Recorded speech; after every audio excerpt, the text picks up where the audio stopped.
le monde tourne. Direction la Birmanie, refusant de tirer sur leurs concitoyens. Les informations pullulent.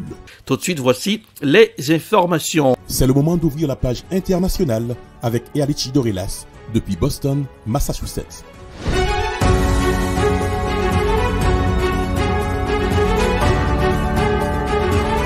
Mesdames, Messieurs, bonsoir. Content de vous retrouver ce mardi. Bienvenue dans la page internationale au grand journal du 14h.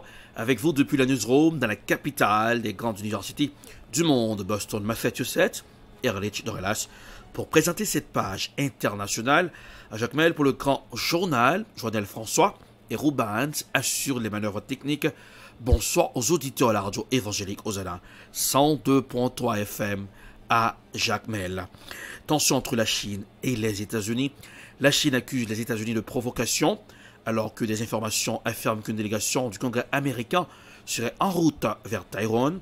La région Asie-Pacifique est sur la brèche. Écoutons un extrait de la déclaration faite par la porte-parole du ministère des Affaires étrangères chinoise. Toutes les agences du gouvernement américain, ses branches exécutives, législatives et judiciaires, doivent mettre en œuvre la politique étrangère de leur pays. En 1979, le gouvernement américain s'est clairement engagé dans le communiqué sur les liens diplomatiques à ce que les États-Unis d'Amérique aient reconnu la République populaire de Chine comme le seul gouvernement légal de la Chine. En tant que partie intégrante du gouvernement, le Congrès américain doit se conformer strictement à la politique étrangère du pays. En tant que numéro 3 du gouvernement américain, la présidente de la Chambre des représentants qui se rend à Taïwan à bord d'un avion militaire américain n'est en aucun cas un acte non officiel. Si les États-Unis suivent leur propre voie, ils seront responsables de toutes les conséquences graves. La présidente de la Chambre des représentants, Nancy Pelosi, a quitté la Malaisie, la deuxième étape de son itinéraire officiel. Les spéculations autour d'une possible visite à Taïwan circulent depuis des semaines, suscitant une ferme condamnation. La Chine estime que tout échange officiel avec Taïwan piétine le principe d'une seule Chine et le consensus de 1992, un accord sur les deux rives du détroit de Taïwan selon lequel il n'existe qu'une seule Chine. Dans le restaurant à Taïwan, l'avion de Nancy Pelosi s'est posé. La présidente de la Chambre des représentants des États-Unis est bien arrivée à Taipei.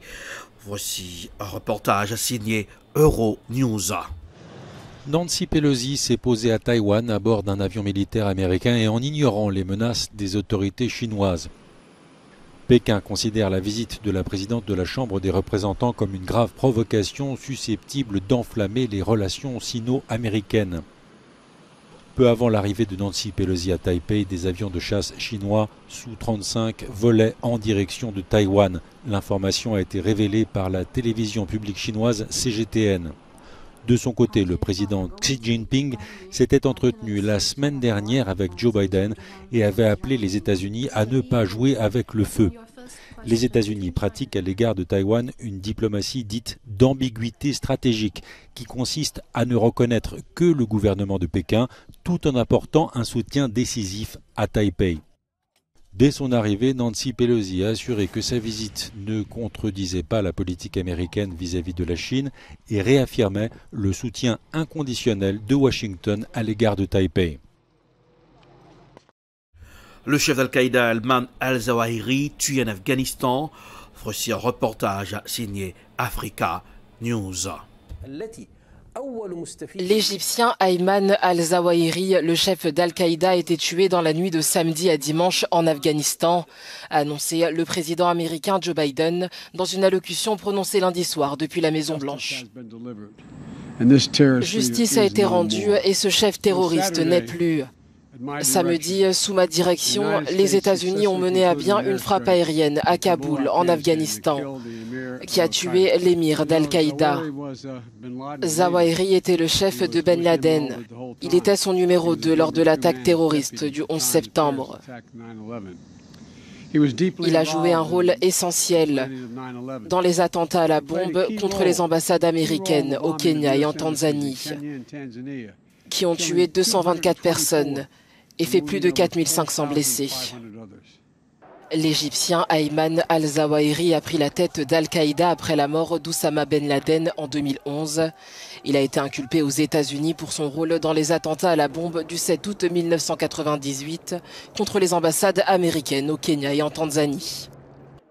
Au cours du week-end, le ministre afghan de l'Intérieur avait démenti les informations faisant état d'une frappe à Kaboul.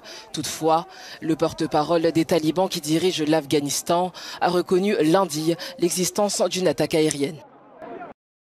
Retournant à Pékin, la visite de Nancy Pelosi à Taïwan suscite la colère de Pékin. Quelle est la signification de cette dernière? L'explication de Bilal Tarabey sur le plateau de France 24. Bilal Tarabey, bonjour. Cette visite, elle suscite, on l'a vu, la colère de Pékin, car pour Pékin, Taïwan fait partie de son territoire.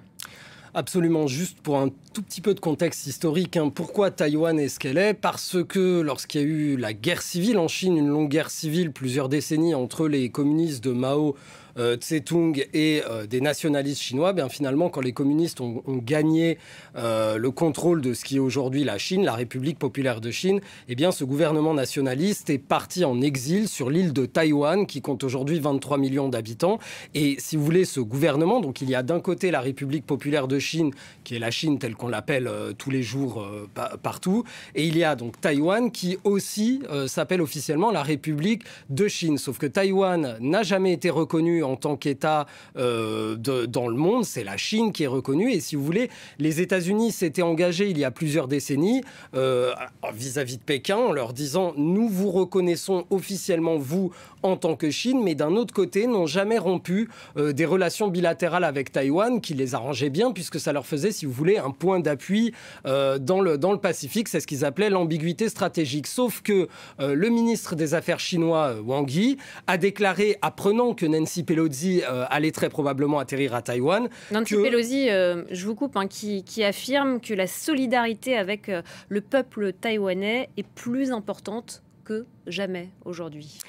Oui, alors pourquoi elle dit ça? En fait, pourquoi Nancy Pelosi va à Taïwan maintenant? On ne peut pas ne pas relier cette visite avec l'invasion de la Russie en Ukraine. C'est-à-dire que, si vous vous souvenez bien, il y a encore quelques mois, en fin d'année dernière ou en début d'année, y compris les spécialistes de la Russie, de Vladimir Poutine, de son régime, disaient il y a, si vous voulez, une part de rationalité chez lui qui fait qu'il n'envahira pas l'Ukraine. Sauf qu'il a envahi l'Ukraine parce que pour lui, c'est rationnel. Vladimir Poutine considère que le Donbass fait partie de l'espace russe de la Russie, exactement comme la Chine continentale considère que Taïwan lui appartient.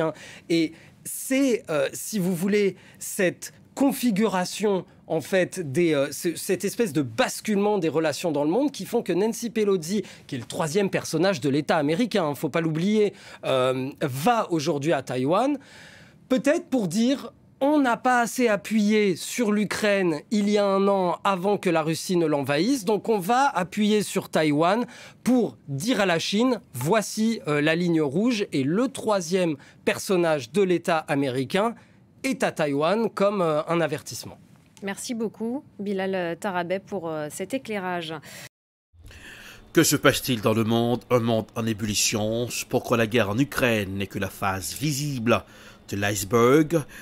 Jacques Beau nous révèle la face cachée de l'iceberg. Écoutons l'extrait de l'émission sur Unique 24. Je serais un peu plus optimiste que mon ami Guy.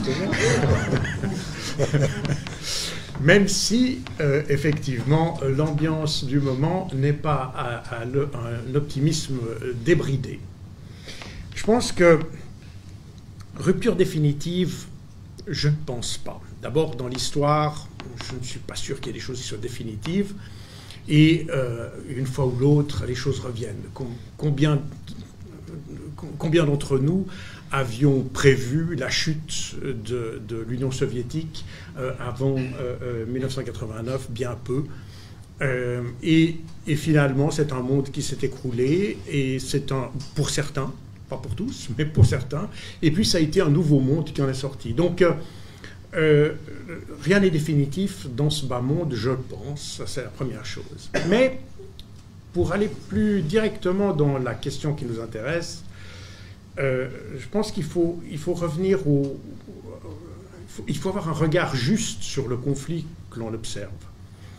Et ce que l'on voit aujourd'hui est en fait un peu comme un iceberg.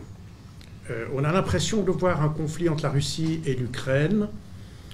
Or, ça n'est pas un conflit avec l'Ukraine. c'est un conflit, et ça Guy l'a dit, et je suis d'accord avec lui sur ce point-là, c'est un conflit entre la Russie et non pas l'Occident, mais les États-Unis. Et en fait, si la pointe de l'iceberg est ce que l'on a dans nos médias tous les jours, avec les chars qui se tirent dessus, et je ne sais pas quoi, les missiles, etc.,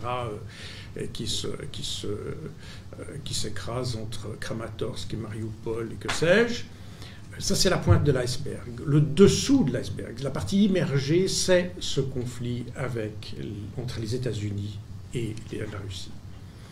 Et ce conflit, il n'est pas tombé du ciel.